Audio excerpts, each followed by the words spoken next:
玻利维亚有一个国家公园的周围景色相当有特色，我想过去看看。那就是本期影片的主角——萨哈马国家公园。这里有一个巨大的火山群聚地，萨哈马火山是当地最重要的火山。它是一座已经休眠1万年的层状复式火山，海拔高达6542公尺，是玻利维亚的最高峰。在这片安第斯山脉 Altiplano 高原上，还有一些温泉池、间歇泉和泥池。除了萨哈马火山外，还有帕里纳科塔火山6348公尺和珀穆拉普火山6282公尺。当地的艾马拉语 Payacades 就把这2座火山称为双胞胎火山。不过，当我查完资料后，发现这里并不是这么好抵达。由于其地理位置偏远，自行前往萨哈马的旅程本身就是一大挑战。我是上午一大早就离开拉巴斯，前往一个中转站叫帕塔卡马亚，再从那边搭乘专属的小巴前往。前往萨哈马的小巴一天只有1班，务必要在它开走前抵达。就这样，我就搭上了车，直到大约接近黄昏的时候，才抵达到萨哈马国家公园。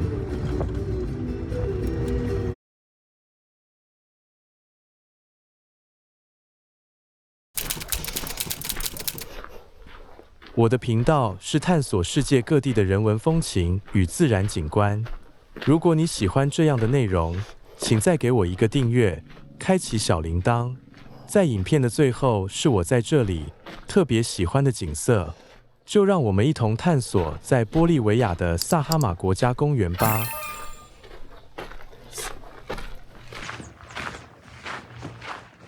一早起来的时候，我先在小镇逛逛，在路上就看到骆马在街上闲晃。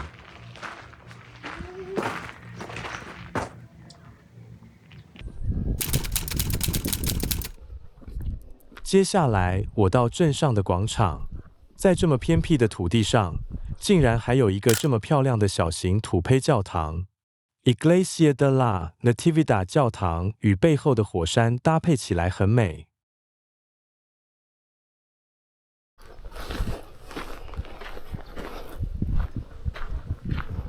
Buenos días.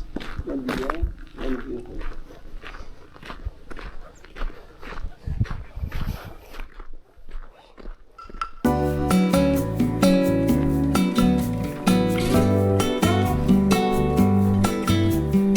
走到小镇的外围一些，看到了一个梦幻篮球场，在这里打球肯定是很棒的体验。不过在海拔约4200公尺上打球，空气稀薄，打一下应该就感到很累了。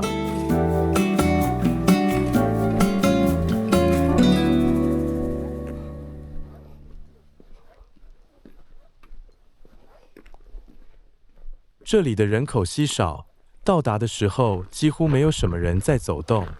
城镇的周围是安第斯山脉的一种独特湿地，它们主要分布在高海拔地区，约3200至5000公尺左右，通常是具有泥炭层的植物群落为特征。这些由地下水滋养的绿色海绵垫，是骆马和羊驼赖以生存的绿地。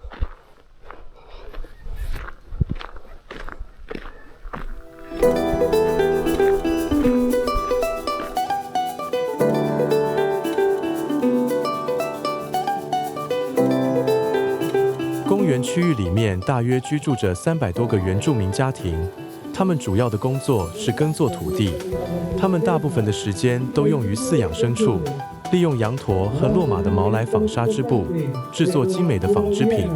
由于高原地区气候严酷，这些社区的农业活动时常受到限制，因此他们也会种植藜麦和马铃薯，提供自家食用。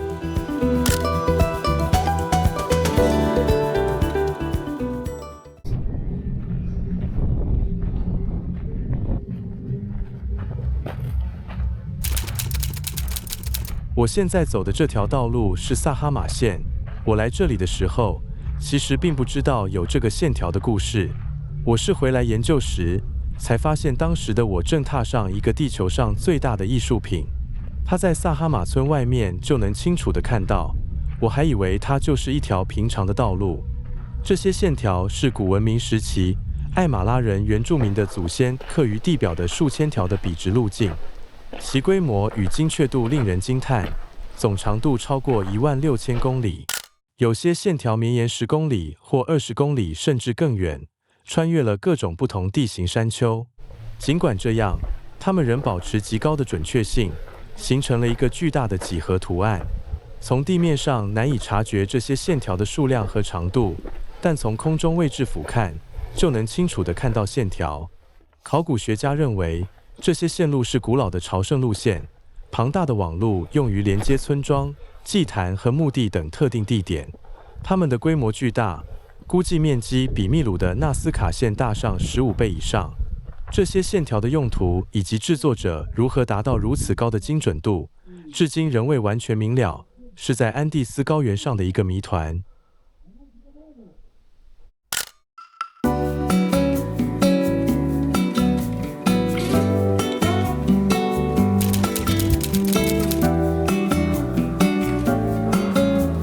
我现在的位置是在萨哈马村东边的一座小山 Mirador Montecielo， 海拔约为4550公尺。这是一个很受欢迎的健行地点，根治高处。这里可以欣赏到萨哈马火山、珀穆拉普火山和帕里纳科塔火山村庄和高原景观的全景。建议过来爬爬这里，有助适应周围的高海拔环境。该地区山坡上生长着特有的龙鳞木属的植物，这是世界上生长海拔最高的森林物种之一。它长得有点像盆景，树干扭曲，树皮如纸般的会剥落，有些树林甚至超过几百年，顽强地抓着岩石。因为以前人们会过度地砍伐它们，以生产木炭供应给玻利维亚的矿山工业。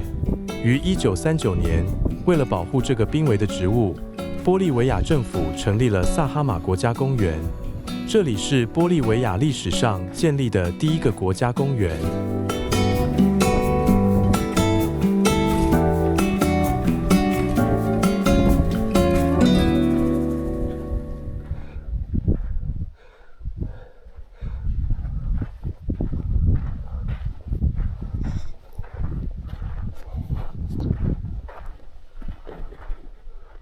在我对面的是另一个徒步路线 Mount Whistler， 约为5053公尺。这是一座要爬6000米的雪山，可以过来提前训练的山。一些非向导带领的常规徒步路线最高可达约5000米和5600米之间。若超过6000米的高山，就建议要请向导了。出去时一定要把整个公园的地图事先下载好，可以使用 OpenStreetMap、Maps.me 或是 Google Map 等离线地图，这样子就不会迷路。这里在户外的时候是没有网路的，至少我的电信公司是没有的。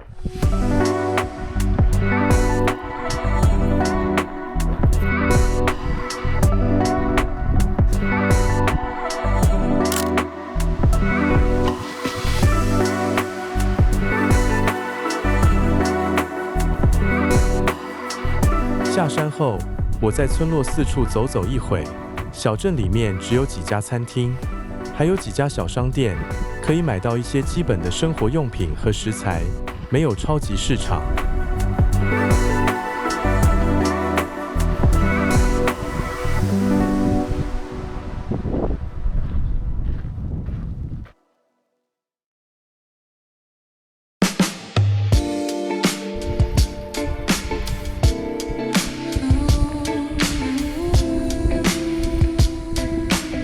除了萨哈马火山在当地被视为一座圣山外，帕里纳科塔火山和珀穆拉普火山这一对孪生火山也是这座国家公园的亮点。它们位于玻利维亚和智利的交界处，也是这两国的各国家公园主要景区。在艾马拉语中，帕雅查塔的意思为双胞胎。每当走出门看到它们的时候，我都有一种震撼跟不可思议的感觉。是否你们跟我有一样的感觉？有种两座富士山同时出现在眼前的样子。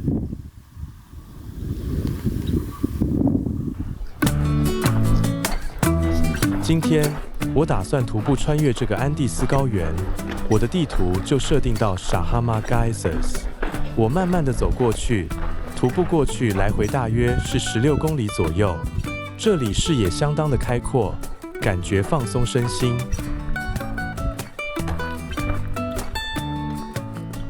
我去的时候是那边的夏天，白天气温较高，可达到摄氏10度至摄氏15度左右，温度尚可。而这里一旦太阳被遮住的时候，温度会速降，晚上也可能会降至到零下。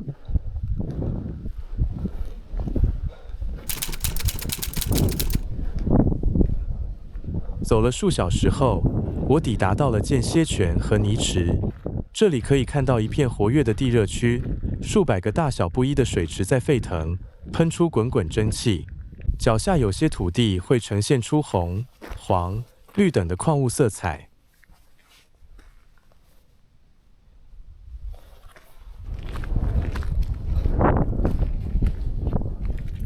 这区的间歇泉有冒泡的、充满泥浆的跟冒着蒸汽的喷射孔。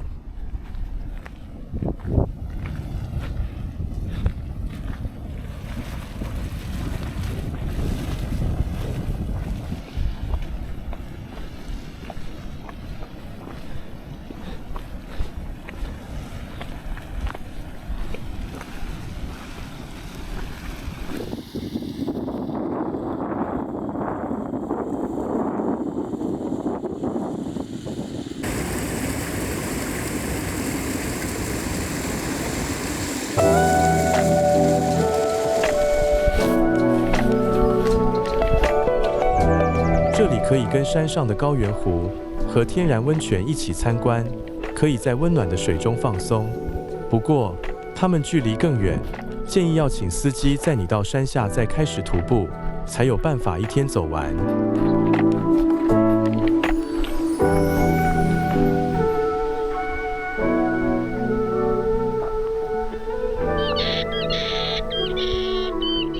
从村庄出发徒步的时候，路上会途经数百只羊驼和骆马，在回程的路上还看到了一只小羊驼，混进去羊驼区里面跟它们一起吃草，相当有趣。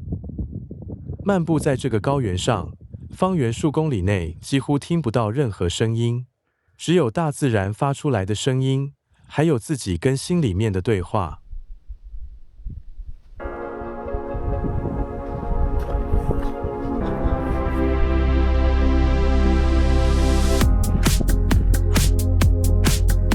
在这里徒步要在天黑前抵达到村庄，这里晚上的户外是没有任何路灯，而且寒冷。